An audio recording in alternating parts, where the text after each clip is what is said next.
bergantian. Saya bacakan ayat yang ganjil dari ayat yang pertama sampai ayat yang ke-11 ini kita bergantian ya. Demikian firman Tuhan. Sudah dapat semuanya? Sudah. Oke.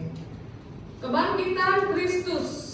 Sekarang saudara-saudara, aku mau mengingatkan kamu kepada Injil yang aku beritakan kepadamu dan yang kamu terima dan yang di dalamnya kamu teguh berdiri.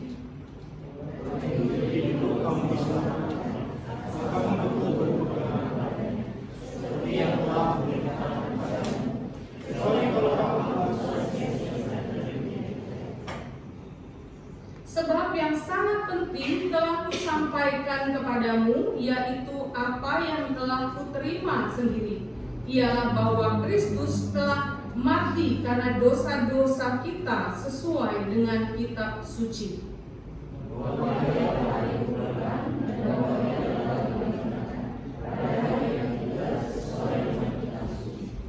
Bahwa ia telah menampakkan diri kepada Kefas dan kemudian kepada ke-12 muridnya.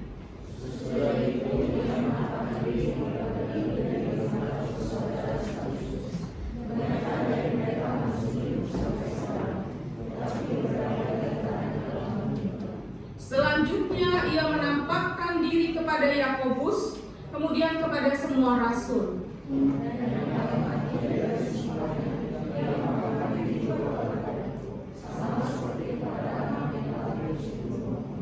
Sebab akulah yang paling hina dari semua rasul, bahkan tidak layak disebut rasul, karena aku telah menganiaya jemaat Allah. Tapi karena kasih karunia Allah,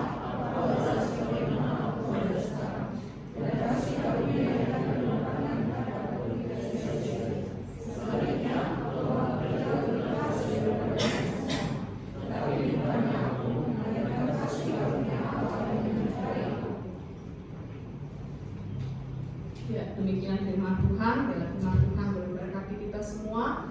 Kita akan lihat saudara, kalau kita perhatikan di dalam kitab surat 1 Korintus 15 ini tentang sebuah kota yang bernama Korintus ya. Seringkali kita dengar kota ini. Korintus adalah sebuah kota kuno di Yunani dan dalam banyak hal merupakan kota metropolitan, kota besar ya, yang terkemuka pada zaman Paulus.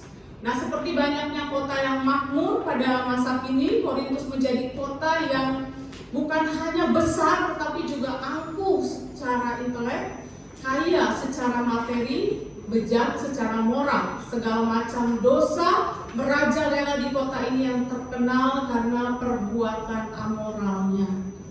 Ya, saudara, ketika kita memperhatikan kota-kota besar, banyak sekali ya kisah-kisah kejadian, banyak hal ya kejahatan yang terjadi di kota-kota besar dan banyak hal yang lainnya sekali saudara yang kita bisa perhatikan biasanya di kota-kota besar. Nah, bagaimana pelayanan Paulus di Korintus bersama-sama dengan Priscilla dan Aquila dan rombongan rasulnya sendiri? Paulus mendirikan jemaat di Korintus itu selama 18 bulan pelayanannya. Pada masa perjalanan misinya yang kedua, itu ada di Kisah Rasul pasal 18 ayat yang pertama sampai ayat yang ke-17. Jemaat di Korintus terdiri beberapa orang Yahudi, tetapi kebanyakan adalah orang bukan Yahudi yang dahulu menyembah berhala. Jadi jemaat yang ada di Korintus itu adalah jemaat-jemaat yang orang-orang Yahudi yang belum mengenal Yesus Kristus. Ya, jadi mereka itu percaya kepada Yesus karena pemberitaan Injil yang diberitakan oleh Rasul Paulus. Jadi yang dulunya penyembah berhala akhirnya bisa menerima Yesus Kristus sebagai Tuhan dan Juru Selamat mereka.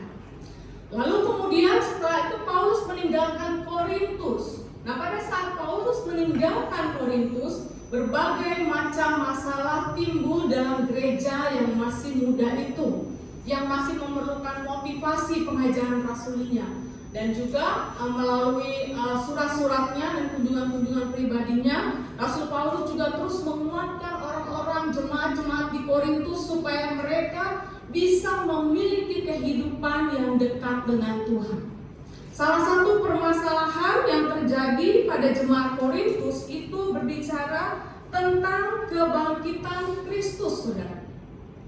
Ini hal yang sangat menarik, karena tidak semua orang-orang itu bisa percaya bahwa ada kebangkitan. Bukan hanya kebangkitan Kristus ya. Jadi mereka tuh nggak percaya adanya kebangkitan. Nggak mungkin orang yang sudah mati itu bisa bangkit kembali. Bagi mereka itu nggak mungkin. Nah, ini pengajaran yang memang harus pelan-pelan Rasul Paulus ajarkan kepada mereka. Kenapa bisa orang mati hidup kembali? Tidak masuk akal bagi mereka, ya.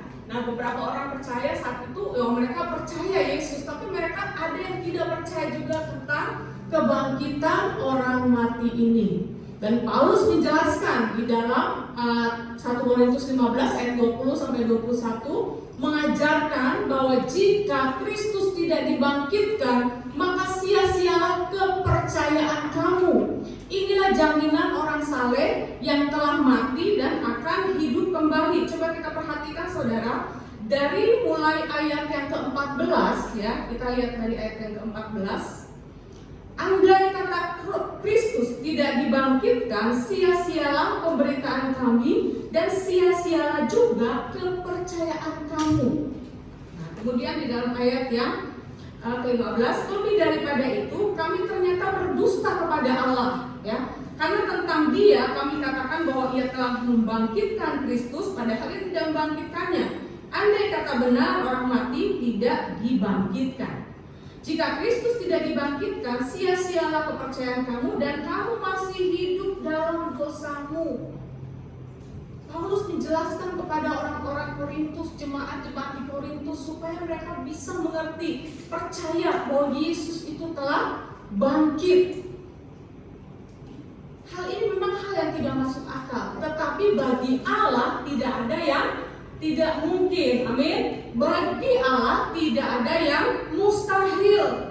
Makanya di dalam ayat yang keempat dan kelima di situ dikatakan oleh Rasul Paulus dari ayat 3, sebab yang sangat penting telah kusampaikan kepadamu, yaitu apa yang telah kuterima sendiri, ialah bahwa Kristus telah mati karena dosa-dosa kita sesuai dengan kitab suci, bahwa Ia telah dikuburkan dan bahwa Ia telah dibangkitkan pada hari yang ketiga sesuai dengan kitab suci, bahwa Ia telah menampakkan diri kepada Kefas dan kemudian kepada ke-12 muridnya yang lain. Bahkan selanjutnya dikatakan bukan cuma ke-12 muridnya saja, tapi juga sampai ada 500 orang ya, mereka bisa menyaksikan bahwa Yesus itu bangkit. Saudara bisa kaget nggak kalau misalnya ya kita hidup pada zaman itu, terus kita tahu bahwa Yesus itu mati, lalu kemudian kita melihat sendiri dengan mata kepala kita sendiri, Yesus itu hidup ada di depan kita. Saudara gimana perasaannya? Kaget ya, kaget ini beneran nggak gitu kan? Ada orang mati terus tiba-tiba bisa hidup kembali, dan itu nyata, saudara. Nah, itulah saksi-saksi tentang kebangkitan Kristus. Jadi mereka sangat percaya sekali karena memang Yesus sendiri sudah menampakkan dirinya kepada mereka. Bagaimana mungkin mereka nggak percaya? Kalau saya pernah mengalaminya, ya, pada saat itu saya mengalami, saya juga akan pasti mengatakan kepada semua orang, iya, saya percaya, saudara. Saya percaya bahwa Yesus sudah bangkit. Nah, kita bisa melihat fakta-fakta tentang kebangkitan Yesus itu sendiri. Faktanya dari apa, saudara? Bagaimana kita bisa percaya bahwa Yesus itu telah bangkit? Yang pertama kita lihat.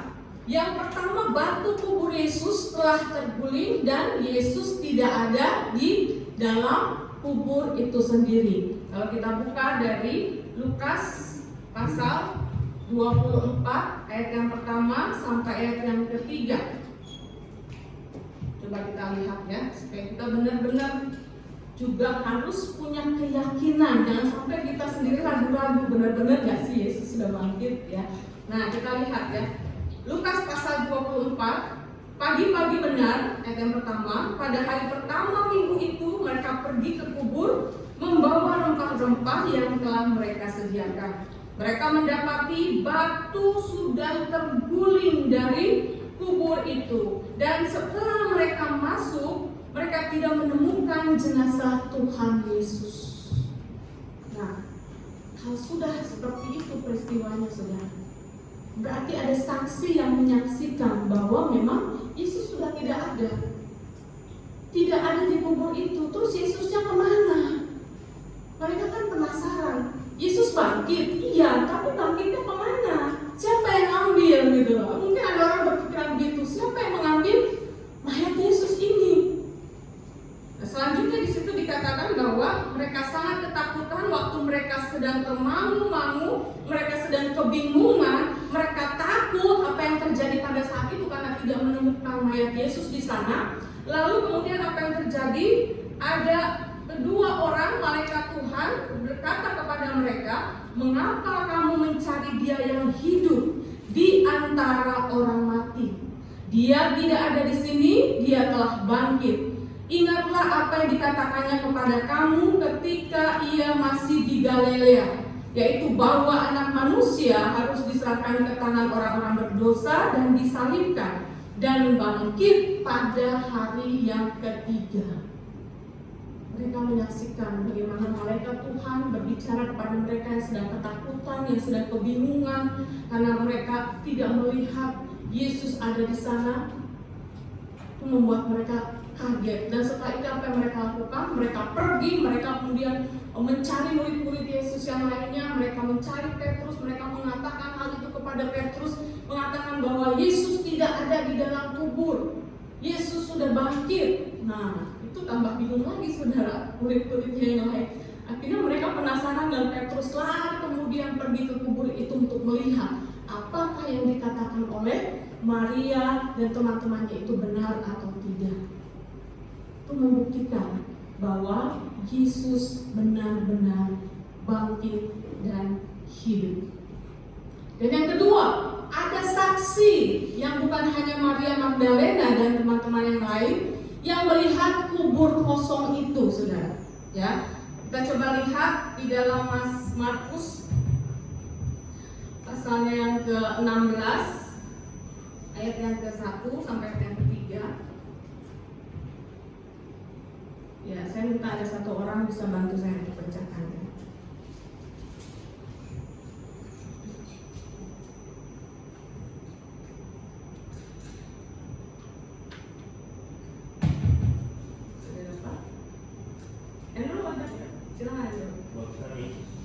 Setelah lewat hari Sabat, Maria Magdalena dan Maria ibu Yakobus serta Salome mengikuti empat untuk pergi ke kubur dan mengunjungi Yesus.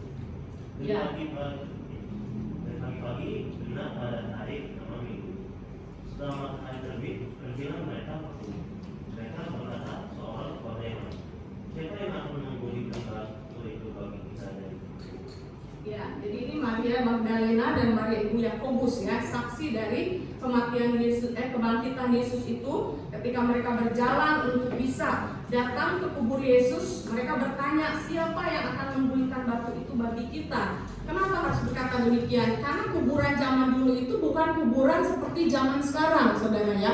Jadi kuburan zaman dulu itu kuburannya bentuknya seperti goa. Ya, dan untuk menutup goa itu ada batu yang sangat besar sekali. Dan untuk bisa memindahkan batu itu nggak bisa satu orang saja yang memindahkan batu. Harus bisa lebih dari 2 orang memindahkan batu itu. Dan batu itu sudah dimeterai, ya, oleh Romawi untuk tidak boleh dibuka. Dan kemudian ada pengawal-pengawal dan penjaga-penjaganya di sana untuk menjaga batu-batu tersebut. Coba kita lihat Matius 28 ayat yang ke-11, ya. Matius 28 ayat yang ke-11. Sementara mereka di tengah jalan. Ya, oke, saya akan bacakan dari ayat yang ke-1 dan 2 dulu, ya. Setelah hari Sabat lewat, menjelang menyingsingnya fajar pada hari pertama minggu itu, pergilah Maria Magdalena dan Maria yang lain menengok kubur itu. Tetapi, nah ini yang terjadi, saudara. Tiba-tiba terjadilah gempa bumi yang hebat, sebab seorang malaikat Tuhan yang turun dari langit datang ke batu penutup itu dan menggulingkan lalu duduk di atasnya. Jadi bukan manusia yang menggulingkan batu itu, saudara, tapi malaikat Tuhan yang menggulingkan batu itu.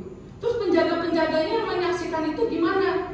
Mereka kemudian ayat 11 dikatakan, sementara mereka di tengah jalan, datanglah beberapa orang dari penjaga itu ke kota dan memberitahukan segala yang terjadi itu kepada imam-imam kepala.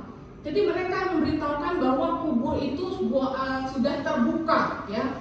Lalu sesudah berkumpul dengan tua-tua, mereka mengambil keputusan dan memberikan sejumlah besar uang kepada serdadu-serdadu itu dan berkata, kamu harus mengatakan bahwa murid-muridnya datang malam-malam dan mencurinya ketika kamu sedang tidur.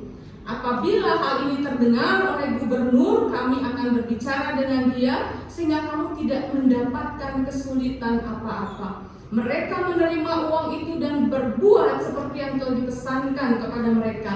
Cerita ini tersebar di antara orang Yahudi sampai hari ini. Makanya kenapa ada orang yang gak percaya kepada kebangkitan Yesus? Karena mereka bilang murid-muridnya yang mencuri mayat Yesus. Yesus tidak bangkit. Murid-muridnya yang mencuri mayat Yesus dan mungkin menguburkannya di tempat lain. Saudara bisa bayangkan itu. Orang-orang Yahudi gak percaya Yesus bangkit, karena mereka sudah diberitahukan akan peristiwa ini. Tapi murid-murid Yesus tidak melakukan itu. Jadi yang mereka percayai adalah Yesus benar-benar bangkit. Mereka gak mencuri mayat Yesus. Buat apa mereka mencuri mayat Yesus? Mereka hanya ingin datang, mereka ingin memiliki mayat Yesus itu, bukan untuk mencurinya, saudara. Jadi ada saksi yang melihat kubur itu kosong. Dan fakta kebangkitan yang ketiga adalah Yesus sendiri yang menampakkan diri kepada murid-muridnya. Di dalam Lukas pasal 24 ayat yang ke-36 sampai ke-46. Di situ dikatakan ketika mereka berkumpul bersama-sama, mereka bercakap-cakap, Yesus tiba-tiba berdiri di tengah-tengah mereka dan berkata, damai sejahtera bagi kamu. Wah, saudara, saya aja kalau ada di sana pasti kaget ya. Sedang berkumpul nih 12 murid Yesus, mereka tahu Yesus itu sudah mati dan mereka mendengar kalau Yesus itu bangkit, tapi mereka nggak pikir kalau Yesus akan mendatangi mereka. Apa yang mereka lakukan? Apa yang mereka katakan? Mereka sangat terkejut dan takut. Lalu mereka menyangka bahwa mereka melihat hantu. Gak salah sih, saya kalau di sana juga mungkin bisa seperti itu. Hantunya Yesus nih, hantunya Yesus nih.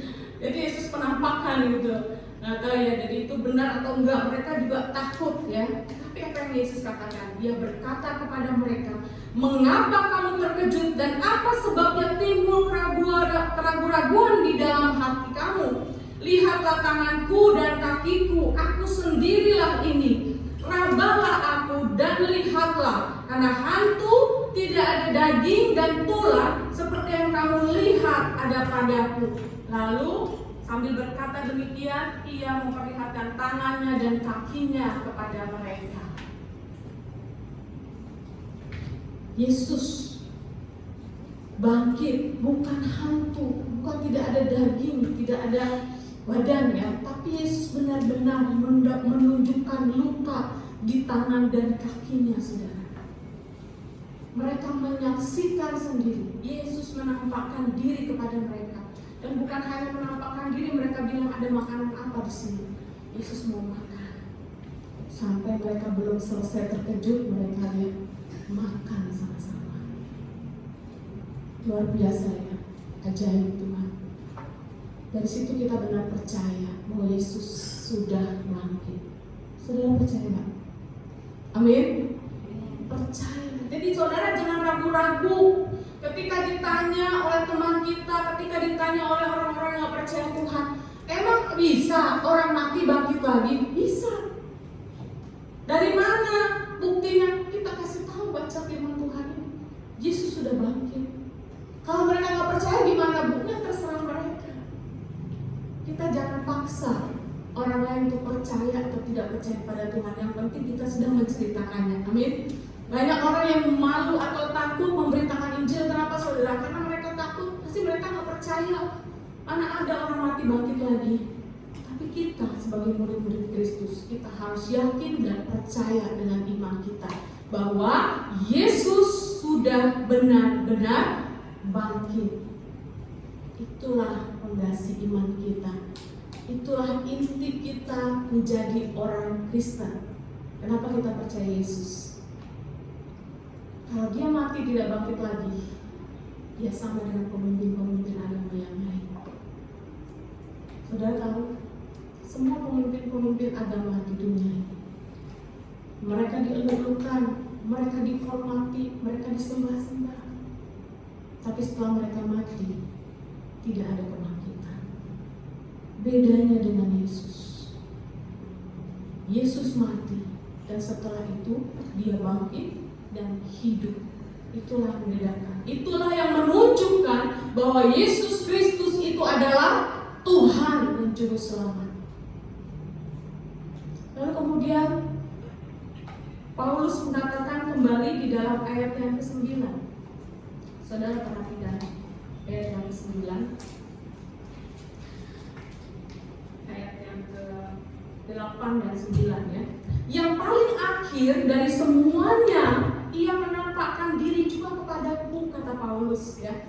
Sama seperti kepada anak yang lahir sebelum waktunya.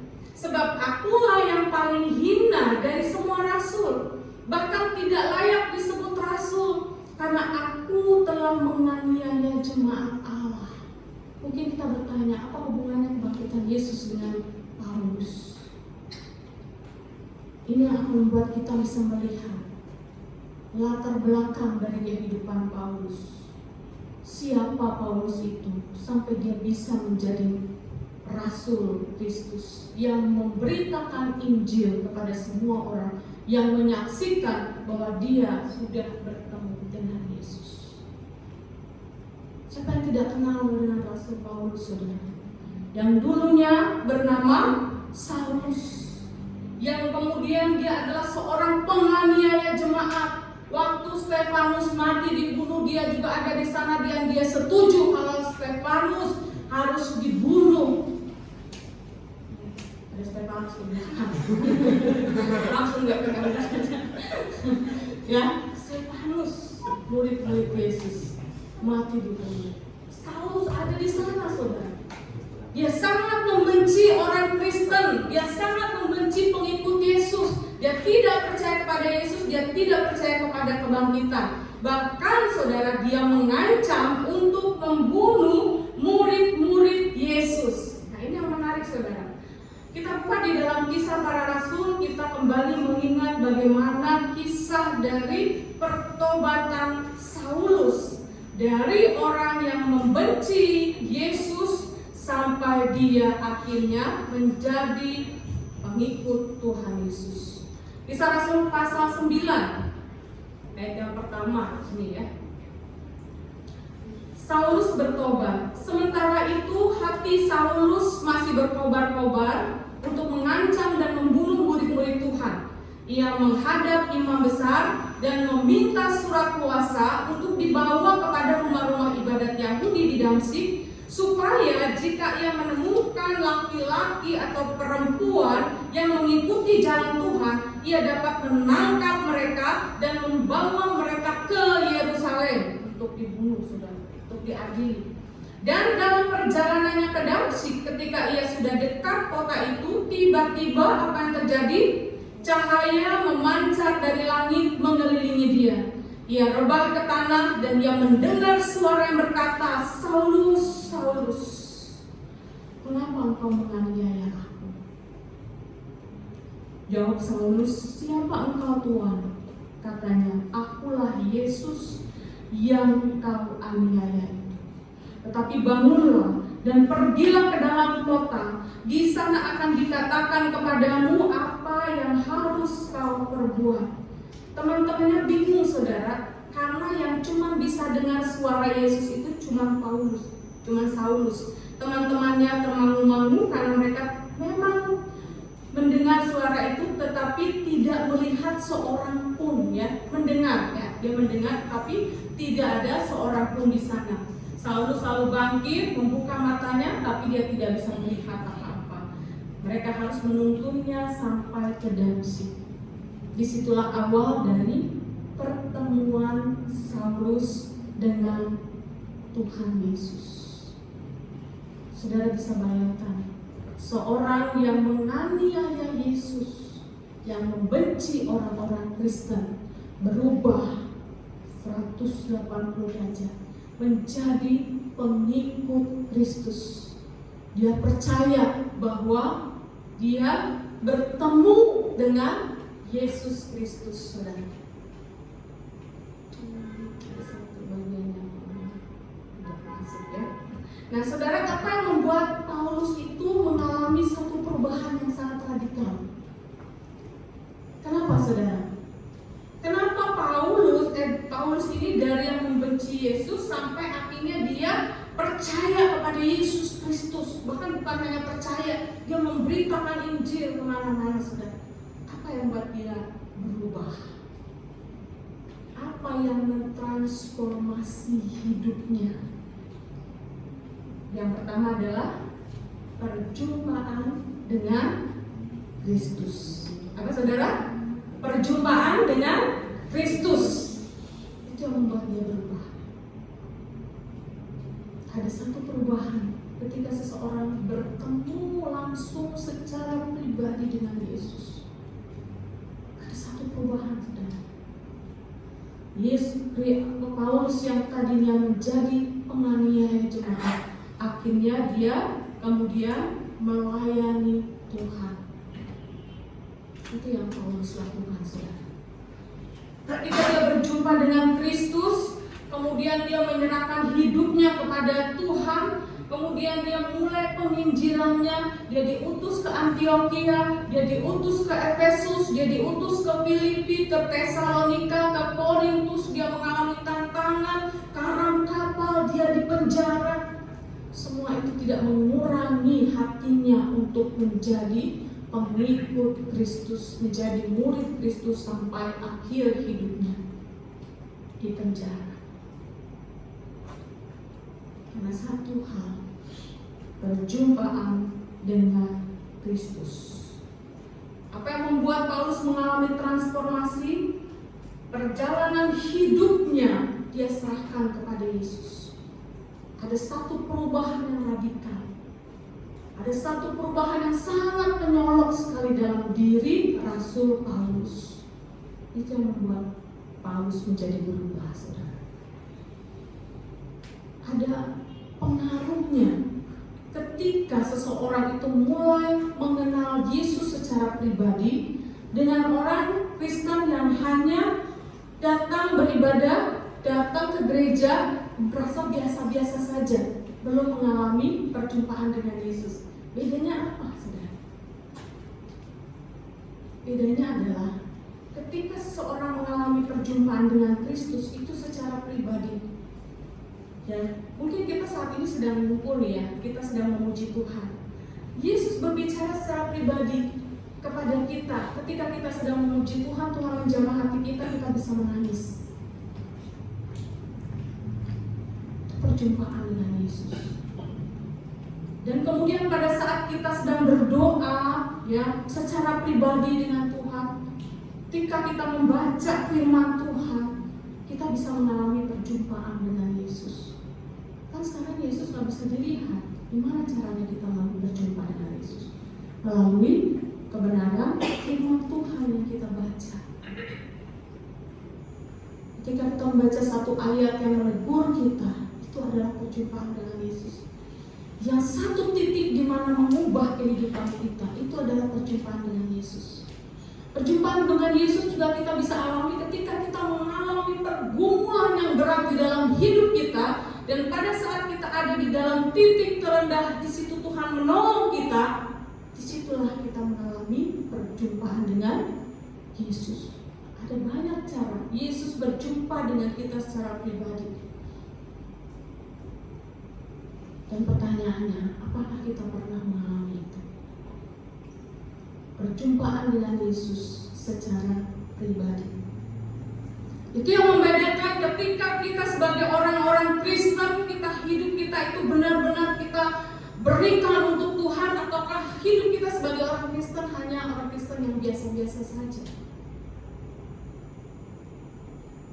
Karena diajak teman kita datang ke gereja, karena diberitahukan oleh pendeta kita datang ke gereja, itu bagus saudara. Tapi kalau kita tidak mengalami perjumpaan dengan Yesus secara pribadi, kita tidak akan bisa mengalami perubahan.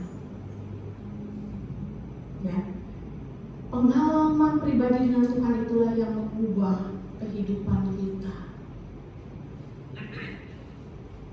Kita sudah tahu bahwa Yesus sudah bangkit dalam hidup kita.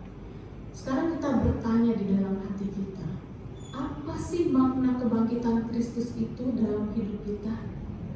Apakah kita hanya tahu setiap tahun kita adakan, kita rayakan kebangkitan Kristus seperti itu, dan tidak ada dampaknya dalam hidup kita? Nah, ini yang harus kita renungkan, saudara. Ketika seseorang mengalami perjumpaan dengan Kristus, harus ada perubahan, transformasi yang harus ia rasakan secara pribadi di dalam kehidupannya. Apa makna kebangkitan Kristus di dalam hidup kita? Yang pertama adalah melalui Injil kebangkitan Kristus kita diselamatkan. Ini yang perlu kita percaya. Amin, saudara. Yang harus kita yakini bahwa melalui Injil kita diselamatkan. Ayat yang kedua dari firman Tuhan 1 Korintus pasal 15. Melalui Injil ini kamu telah diselamatkan, seperti yang telah kuberitakan kepadamu, asal kamu teguh berpegang padanya, kecuali kalau kamu telah sia-sia saja menjadi percaya. Nah, saudara, ini yang harus kita sadari di dalam hidup kita, ya, bahwa Injil itulah yang menyelamatkan hidup kita sehingga kita mendapatkan keselamatan yang kekal. Kemudian yang kedua, kita yakin dan percaya bahwa Yesus telah mati karena dosa-dosa kita, bahwa Ia telah dikuburkan dan telah bangkit pada hari yang ketiga, di dalam ayat yang ketiga dan juga ayat yang keempat. Itu kita yakini, kita ikrarkan di dalam hidup kita. Makanya setiap hari Minggu itu ada pengakuan iman rasuli, saudara. Itu pengakuan kita, ikrar kita. Mungkin saudara bertanya, kenapa sih kita ibadah harus ada pengakuan iman rasulinya? Kenapa? Karena itu adalah proklamasi dalam diri kita yang kita mengakui bahwa Ia telah mati, Ia telah dikuburkan, Ia bangkit pada hari yang ketiga. Itu adalah pengakuan iman kita, saudara. Kemudian yang ketiga, kebangkitan Kristus menjadi dasar penginjilan kita untuk kita saksikan bagi orang-orang yang belum percaya. Kalau Kristus tidak bangkit, sia-sia, kan tadi kata Paulus bilang, jika Kristus tidak dibangkitkan, sia-sia kepercayaan kamu dan kamu masih hidup dalam dosamu. Tapi dengan kebangkitan Kristus itu adalah dasar penginjilan kita, ya. Ketika kita bersaksi, orang-orang bertanya tentang Yesus, Yesus itu siapa?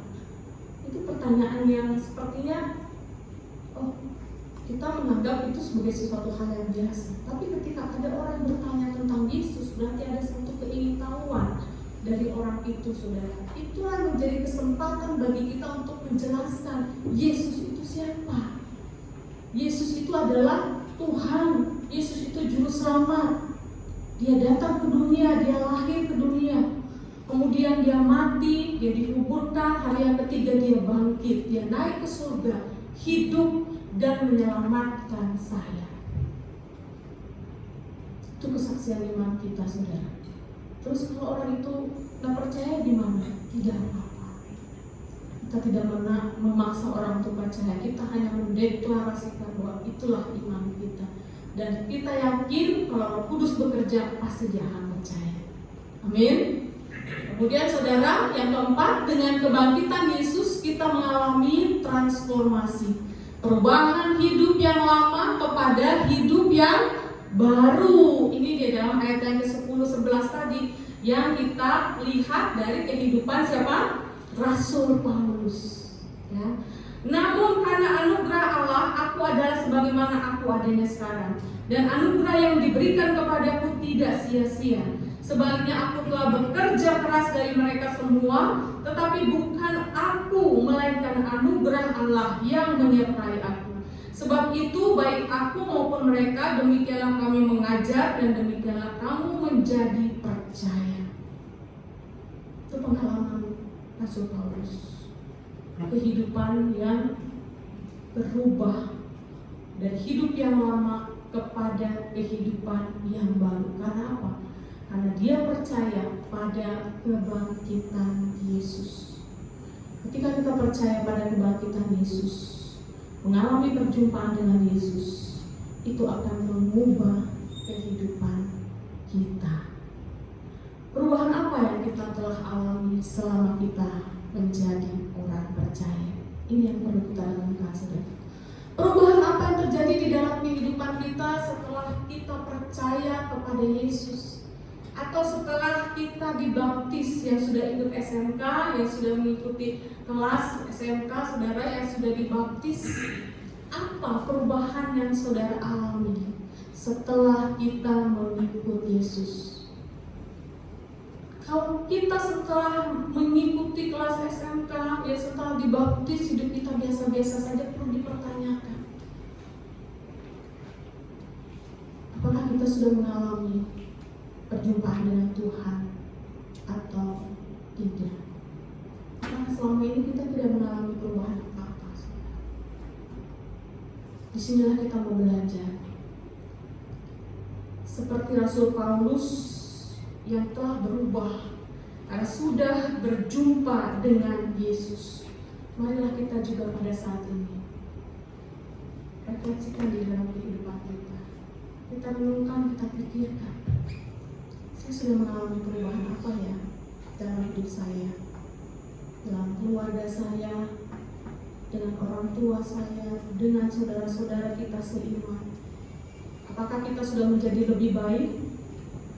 Puji Tuhan kalau kita sudah mengalami kehidupan yang lebih baik. Lalu apa yang harus kita lakukan, saudara, supaya kita bisa terus mengalami perubahan dalam hidup kita? Yang pertama adalah kita harus hidup dekat dengan Tuhan. Amin, saudara. Hidup dekat dengan Tuhan, jangan jauh-jauh dari Tuhan. Kenapa nggak boleh jauh-jauh? Karena kalau kita jauh dari Tuhan, dunia itu akan terus menggoda kita, menguasai hidup kita, membawa kita kepada pengaruh-pengaruh duniawi daripada kehidupan yang rohani, saudara. Karena kalau kita jauh dari Tuhan, maka pengenalan kita akan Kristus itu akan semakin kecil. Kalau kita jauh dari Tuhan, maka lingkungan yang kurang mendukung, tidak ada komunitas, itu akan membuat kita tidak mengalami perubahan. Bahkan sebaliknya, saudara, bisa jadi meninggalkan Tuhan. Karena apa? Karena tidak benar-benar mengalami Kristus dalam hidupnya. Saudara pernah dengar beberapa waktu ini kita mendengar trennya di dalam berita orang-orang Kristen yang login, trennya gitu, saudara. Ya, login, meninggalkan Tuhan, percaya kepada agama yang lain, pindah agama. Orang-orang yang sudah lama jadi Kristen, tapi karena lingkungan mereka yang dekat dengan orang-orang yang jauh dari Tuhan, bukan orang-orang percaya, saudara, maka mereka bisa terpengaruh dengan orang-orang dunia itu yang mengajarkan mereka, dekat dengan mereka, saudara, sehingga akhirnya mereka terbawa. Tidak ada komunitas dan kurangnya pengenalan akan Kristus. Ketika mereka kurang mengenal Kristus, mereka nggak bertanya kepada pendeta. Mereka bertanya kepada pendeta, mereka hanya ingin tahu saja, bukan ingin mengenal. Ingat ya, tahu dengan mengenal itu beda. Pengen tahu aja Yesus itu siapa. Tapi kalau mau mengenal, saya pengen ketemu sama Teti, ya kan? Kenal sama dia, pengen ketemu secara pribadi. Itu namanya kenal. Kalau cuma tahu aja, oh saya tahu tuh Pak Ahok ya, saya tahu tuh Pak Gibran wakil presiden. Saya kenal nggak sama dia saudara? Nggak kenal, saya nggak tahu rumahnya, nggak pernah ketemu, ya kan? Nggak kenal, hanya tahu saja. Itu bedanya kita kalau kita tidak dekat dengan Tuhan.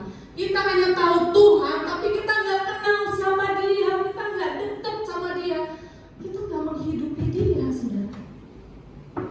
Itu bedanya. Dan banyak orang-orang Kristen sekarang ini yang hanya tahu tentang Tuhan, tapi nggak kenal dekat sama Tuhan. Itu makanya ketika mereka punya masalah, mereka lari dari Tuhan. Ketika mereka punya masalah, mereka akhirnya meninggalkan Tuhan, tidak ada komunitas. Dengan kesibukan mereka, dengan pekerjaan mereka dan teman-teman mereka yang membuat mereka jauh dari Tuhan. Coba kita renungkan hari ini. Sejauh mana kita sudah mengenal Tuhan, berjumpa dengan Tuhan secara pribadi, saudara. Kembali lagi kita diingatkan. Kemarin sebelum Jumat Agung, kita mengadakan doa puasa. Share semua di grup. Semua jemaat antusias. Banyak jemaat tanya saya, gimana caranya puasa? Jam berapa sampai jam berapa? Mengikutinya gimana? Kalau nggak kuat gimana? Saya senang, saudara. Tapi yang saya sedih, banyak pelayan-pelayan Tuhan yang nggak puasa. Banyak orang-orang yang seharusnya kita tuh lebih dekat sama Tuhan, tapi kita nggak puasa. Puasa itu bukan mau menunjukkan kita ini lebih hebat ya. Puasa itu tidak. Puasa itu menunjukkan bagaimana relasi kita dengan Tuhan. Relasi kita dengan Tuhan. Kita kenal dekat nggak sama Tuhan? Saya nggak bisa puasa, Bu. Mah saya kamu. Saya nggak bisa puasa. Saya sakit. Banyak hal saudara alasannya. Tapi kalau kita niat, kita nggak mikir hal itu. Kita menganggap itu nggak penting. Nggak penting lah puasa, buat apa sih? Ini hal kecil, saudara. Menunjukkan kita ini dekat sama Tuhan apa enggak. Relasi kita itu dekat sama Tuhan. Saudara, saya ingin beritahukan kepada saudara, kita semua, pelayanan kita, semua kesibukan kita di gereja tidak menunjukkan bahwa kita itu sudah pasti dekat sama Tuhan. Ini penting, saudara. Saya harus beritahukan ini supaya kita anak-anak muda ini menyadari kita ini generasinya gereja yang akan datang. Saya selalu katakan ini kepada anak-anak remaja waktu saya khotbah. Kalian generasi yang akan datang, gereja ini di tangan kalian. Gereja ini bisa maju bersama-sama mengandalkan Kristus. Tapi kalau kita tidak memiliki relasi yang dekat dengan Tuhan, saudara, capek kita pelayanan, capek, saudara. Yang saya lakukan ketika saya capek dan lelah pelayanan, saya puasa. Itu membuat saya tuh rendah di hadapan Tuhan. Saya ini siapa? Saya ini nggak layak. Saya ini nggak mampu Tuhan melayani Tuhan dengan berbagai banyak masalah pergumulan. Nggak bisa Tuhan. Saya puasa, saya datang, saya bertulus, saya duduk di kaki Tuhan. Saya ini nggak mampu. Dan dengan kerendahan hati kita, Tuhan yang memampukan kita. Ketika saya berpuasa, saya tanya, Kak Abel tanya saya, Mama, Abel mau ikut puasa, kamu bisa? Bisa. Kan kamu lagi ujian. Gak apa-apa. Jadi malam itu terakhir makan malam saya makan, buka lagi siang jam 12. Bukan untuk menahan laparnya, saudara. Kuat nggak kita menjalani hidup dekat dengan Tuhan itu melalui apa yang kita lakukan, bukan apa yang kita katakan saja. Ini menjadi pembelajaran bagi kita, ya saudara-saudara, kita semua pelayan-pelayan Tuhan. Rendah hati di hadapan Tuhan. Kalau tanpa Tuhan kita ini nggak ada apa-apanya. Kita ini bukan siapa-siapa. Semua ibu suami, ibu, anak-anak yuk, semua PPJ, semua hamba Tuhan, semua jemaat, yuk kita sama-sama, kita mau dekat sama Tuhan. Alami ini supaya kita bisa mengalami perubahan yang dahsyat dalam hidup kita. Pelayanan kita semakin diberkati Tuhan kalau kita bisa mengalami Tuhan di dalam kehidupan kita. Mari kita berdoa.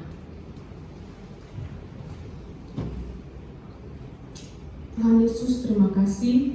Kami bersyukur pada siang hari ini Tuhan, Kau boleh menyatakan kepada kami semua